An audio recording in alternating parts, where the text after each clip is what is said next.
Igbo mụ na-ege ntị ekenekwanụ m unu ọzọ n'ụbọchị uhuruchi nke taa. Anyị sị n'ụtụtụ ọma, ehihie ọma, mgbede ọma site n'ebe isi wee na-esoro anyị n'ụbọchị nke taa na Eastern News 24. Anyị sị na anyị chene ya dịka echi na echi ada agwụ agwụ. Otu anyị kwuru ya, otu aka ya dịrịrị. Ise dịka o si dị, anyị agbapụ na ya ọsọ wetara ya bụ ozi, nnukwu ozi eji maka ya wee bịa n'iru akwụkwọ n'ụbọchị uhuruchi nke taa nke anyị na-akpọ latest update. This is according to the Biafran activist, and he quotes, Donald Trump, USA Parliament, demands Biafra and the release of Nnamdi Kanu. Hear the news in details. All right, according to Yabo update Ajimakia we biani rakupo no bosi uruchi nketa biko obana nko bosi zi kabaro kitu sa Yabo ozi. Nuku update Ajimakia we bia if according to one of the Biafran activists wetera Yabo ozi. Ediki ya agenti n'ime we ge ya before hotel like biko kabalo kedi ya tia ni no oku. All right, over to you, sir. When I told you people that Biafra is ideology, Biafra is a spirit, it will be very difficult for any man born of a woman to stop this struggle. Not in our generation and not in next generation to come. As I speak to you, this set of people, the Igbo way they use most of the Igbo to betray their people, now they thought by holding Nnamdi Kanu, silence and Ekpa will put an end to Biafra. But unknown to them, holding these two people now is propagating the gospel of Biafra. Biafra is spreading around the world. And I have told you people, I have this video, you will watch it. United States, US Parliament now are advocating for the releasing of Nnamdi Kanu. They have coming out now to support this Biafra movement, that it is high time. Since this set of people who came from a strange land felt that they have the country, they can take over the country. They are forcing religions on people. And that's what they do in Benue. They chase people from their community. They take over the community. Now, the U.S. Parliament now are coming out, speaking now. They want to intervene in the case of this Biafra struggle. You will watch this video. I will show you this video so that you will watch. I have told you people time without number, everything Nnamdi Kanu I've been preaching over 10 years ago about this Islamization agenda, about how to grab where Christian dominates. Which one is lie? Go and see what they are doing to my people in Benue, where they know that it is where Christian dominates, how they are eliminating them, pursue them, taking over. They are bringing this jihad to us on a daily basis. Of course, US will not keep quiet and support this shenanigans government. I've told you that UK, the British, doesn't mind any religion Nigeria want to practice. They are not after religion. All these UK people are after is to keep making Nigeria. They don't want to know whether they have turned Nigeria to Afghanistan, to Pakistan, to Yemen, to other countries that are practicing this religion in a violent manner. They don't want to know. All they are after is about the resources. They will keep making this country to develop their country. You will watch this video. And that's why Abraham Traore now has become a target for them. Because Abraham Traore now has followed the template of Nnamdi Kanu, what he has been preaching over the years. And they are going after him. What makes you think that Nnamdi Kanu is being the hold up to this very moment for over going to 5 years? This month, June 19, will make it how many years since 2021 they arrested Nnamdi Kanu. Calculate it and know how many years they have detained this man without any concrete evidence to nail him. If Nnamdi Kanu were to be a Fulani man or Yoruba man, will it be under the custody of the years? This is what the Efulefu governor, Efulefu Southeast governors, Southeast leader does not know.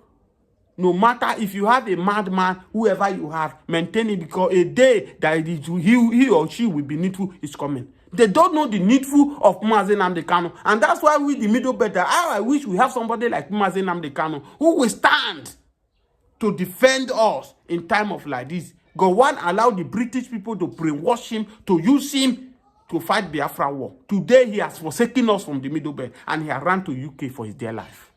His ancestral land in Plateau State has been occupied by this the same Fulani, but by these jihadist people. Oh, don't forget, he's coming on here. I don't regret. I fight for Biafra. I fought Biafra war because of the unity. Unity or there. And that's why I'm happy with Peter Obi that you have the guts to look into Gowon eyeball to eyeball and tell Gowon that this Hero, the labor of hero you are saying is already in vain. Please watch this video, share this video. I'm coming back to analyze. Isn't everyone talking about this? Why is this something that seems to only concern the Igbo people?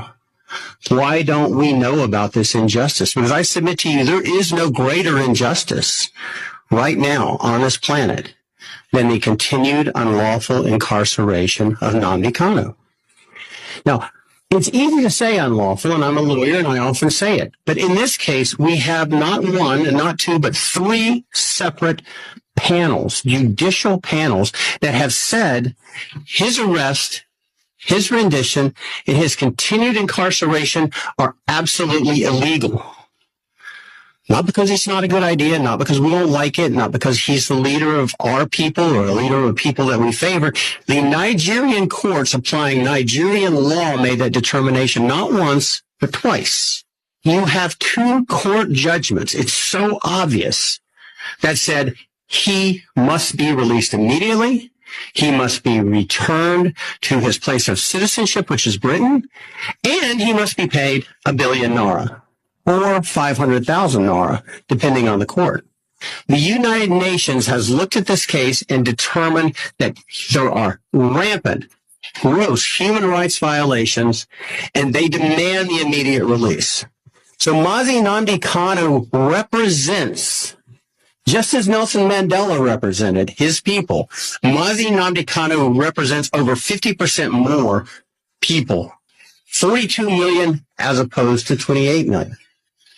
So how can we not move mountains, do everything in our power possible as human beings to free Nnamdi Kanu? Nigeria, but internationally, you have, I think, Imo and Anambra are number 4 and number 6 for GDP in Nigeria, and that was in 2021, which was a very violent year. So even amidst the violence, Three of the 5 states in Southeast are in the top 12 for GDP per capita. In Nigeria, 73% said sometimes or always they were treated unfairly by the government. This is last year. This is the highest rate of any ethnic group surveyed in Africa. In their view, they are sometimes or always treated unfairly by the government. So is the issue of injustice? It is a deep grievance. And it's a disconnect from the Nigeria project, as was mentioned earlier. And I mentioned that number just to underscore the underlying grievance that has to be addressed. So amnesty is potentially part of a package, but the disconnect has to be addressed. And the Southeast is a core pillar of the Nigeria project. Comes back to the discussion of its importance. So all of these issues that are being discussed are inherently political. They're being seen through a political lens. For example, infrastructure development. The grievance is you have a very productive region that is exporting not just to Nigeria, but internationally. You have, I think, Imo and Anambra are number 4 and number 6 for GDP in Nigeria. And that was in 2021, which was a very violent year. So even amidst the violence, three of the 5 states in Southeast are in the top 12 for GDP per capita. Yet there's no seaport. The bridges are not good. The roads are not good. So it is a development and infrastructure issue, but it's seen through a political lens as a political grievance. The same with security, which is you have significant deployment of security forces, yet the perception is the DPOs are not from Southeast. Many of the officers are not from Southeast. They are not necessarily well-versed in the local context. And so they're not performing the role of community security in a way that they or other communities would expect. So that's a security issue, yes, but it's also perceived through a political lens. And it's the same with federal appointments and involvement in governance. So these are development, these are policy, these are economic issues, but they're seen through a broader political lens that they're not being kind of fairly adjudicated. And I think that's really important to underscore. So amnesty as part of a package may be a solution, but the underlying grievances have to be addressed with an understanding of the political perception, how the infrastructure problems, how the economic problems, how the security issues are perceived politically, and what it means to have more representative involvement in those efforts from a Southeast perspective. Yes, it has to be a multi-stakeholder approach. The sensitive issues have to be addressed, and there needs to be involvement of the key stakeholders as this initiative is doing. That being said, in contexts like this, you might not move everybody over. You might not convince everybody. But where you make a serious effort and where you provide legitimate avenues, you will see a significant reduction in popular grievance that draws down support for extremism and makes it very difficult to operate. So a multi-stakeholder approach doesn't immediately solve all the problems, but it changes the trajectory, and it moves a lot of the public into using or trying to use the legitimate mechanisms again, as opposed to staying on the sidelines or even supporting extremist activity. So it's where You've watched the video and you have seen what I'm saying. The United States Parliament have stepped in this case, because I've told you people time without number that this UK, they keep mute because they are making Nigeria. Yes. Who will tell me that these people are not partial in this issue? They just orchestrated that Nnamdi Kanu will not be kidnapped in their soil because they know that other world countries will come after them. They orchestrate the kidnapping of Nnamdi Kanu to happen in Africa country. They know what they are doing. Because Nnamdi Kanu was the only obstacle that want to spoil where they are making the country from.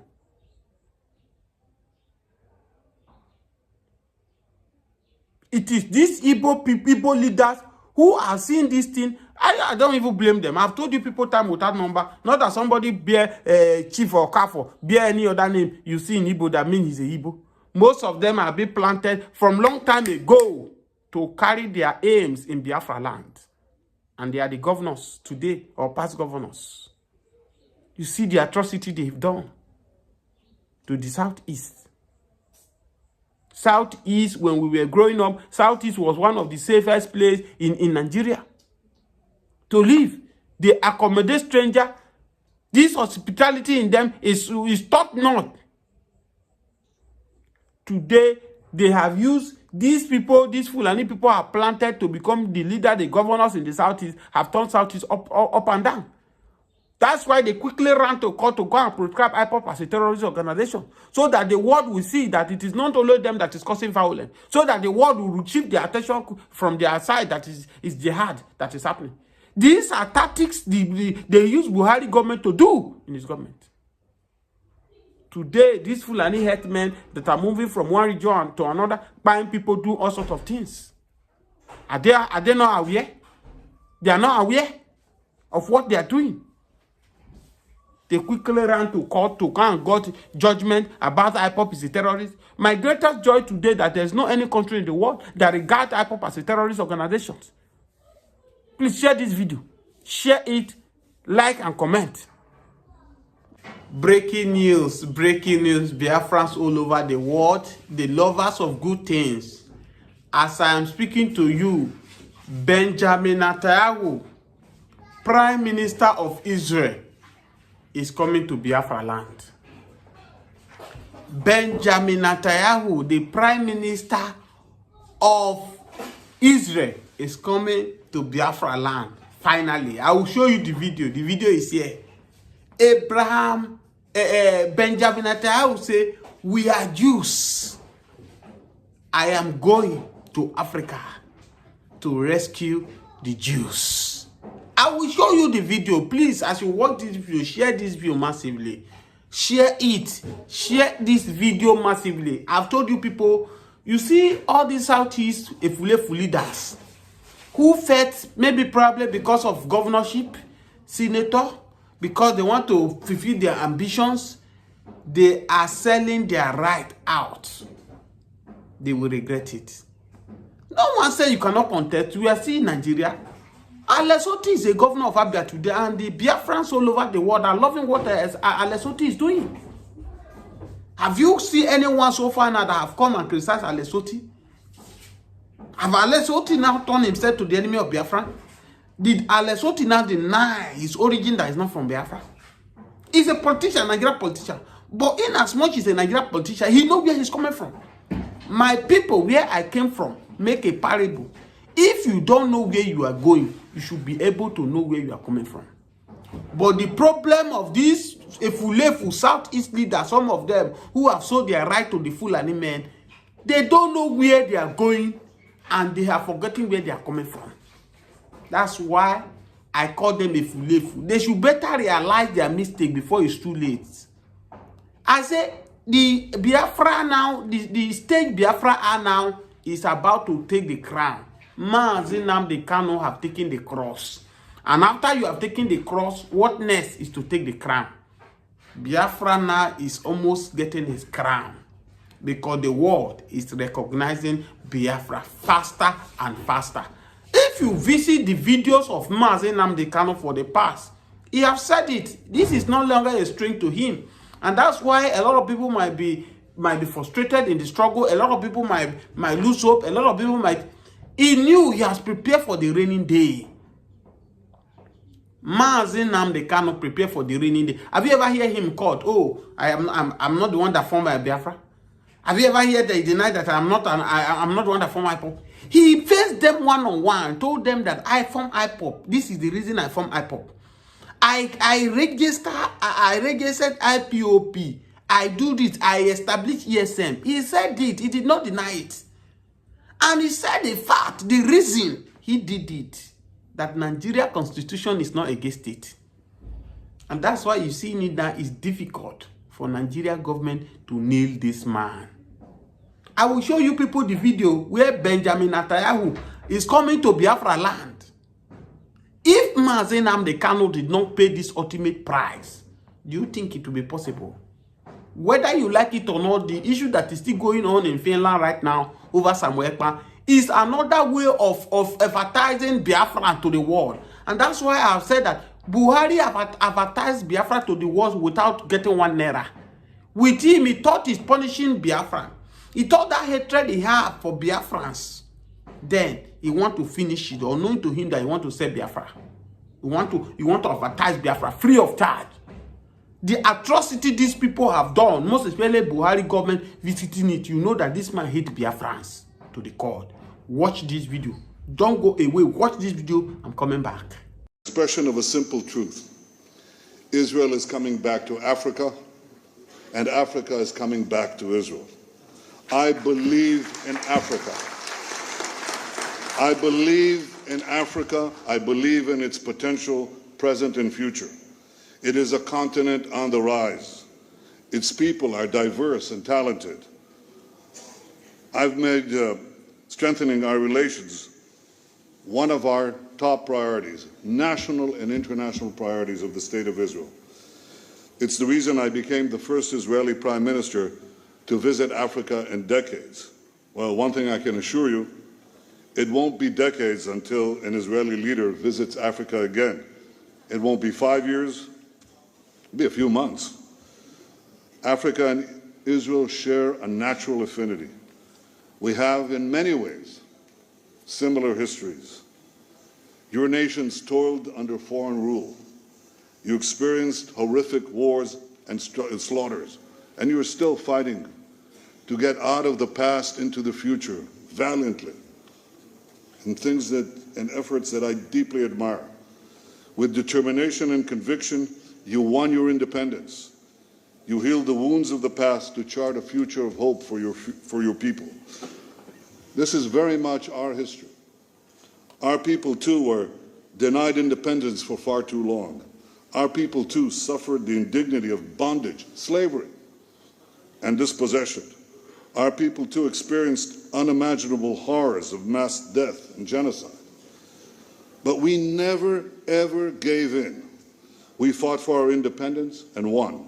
We think that Israel now is the best partner that the countries of Africa could have, and it's something that is dear to our hearts. The founder of modern Zionism, the national movement of the Jewish people, was Theodor Herzl, and he said, after I liberate the Jewish people, I will go to Africa to help liberate the black people. We have our African brethren, the Ethiopian Jews, who are in our society, and I personally work every few weeks to help integrate more and more and incorporate them in our society. I believe this. I believe in Africa. I believe in your future, and I believe in our partnership.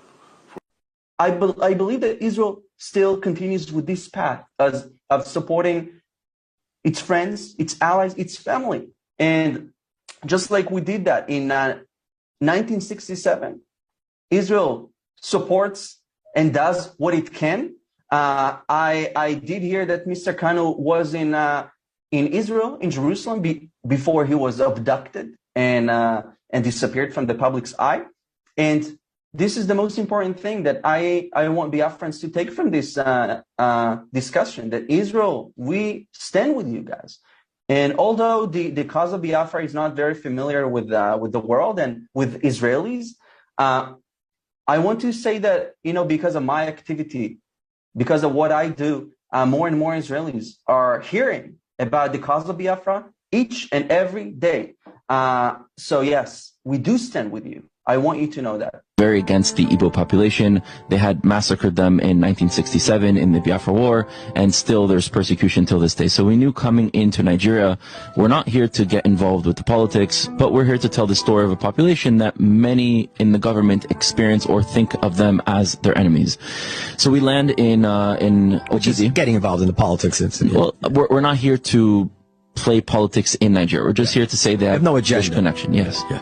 Well, there are movements trying to separate the southern part of Nigeria, which is Biafra, Igbo land, and to create independence from Nigeria. So that's the politics that they face. Have you listened to Benjamin Netanyahu? Have you now seen other Israeli now who are merging alliance with Biafrans? Have you seen that Biafran are now being accepted most of the country of the world?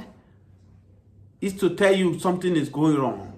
When I told you people that when breeze blow, foul nyash go open. British nyash don't they open now.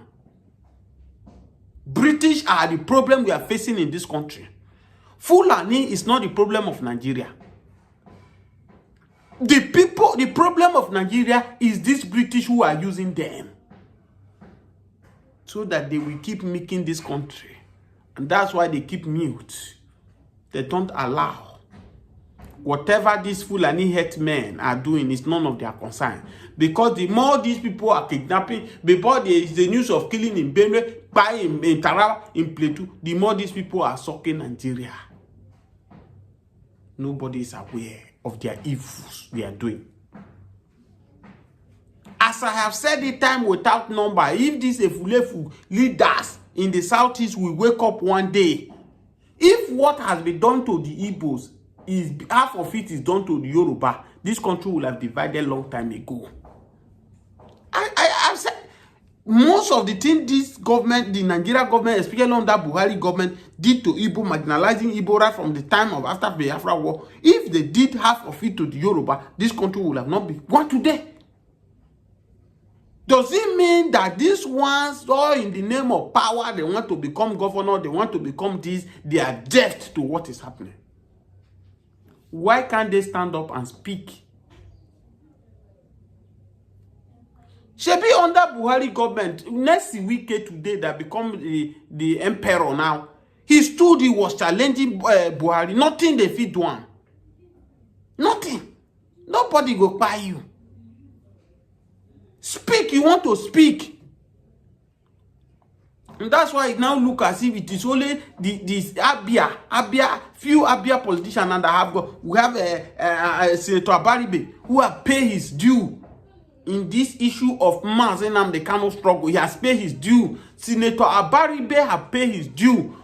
Alesotu now is doing his own effort.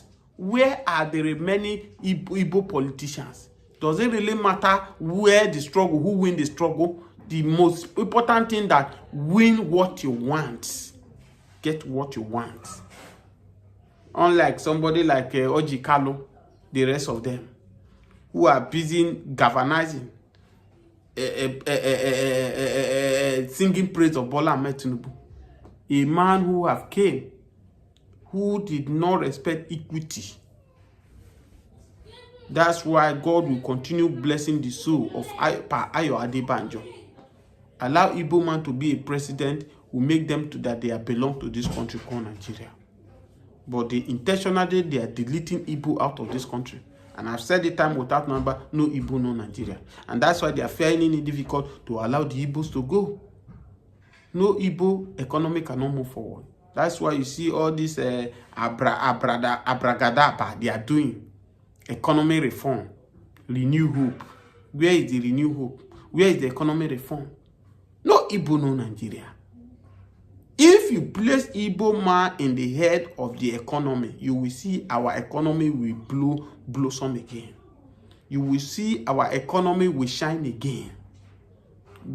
Ndị be ngwadalu linenu dịka unu nụrụ ya bụ ife ji maka wee bịa n'ebe akwụkwọ n'ụbọchị uruchi nke taa na Eastern News 24 ka ife nwere ike ikwu gbasara maka ya bụ ife n'ihe ndị a niile ewetara unu.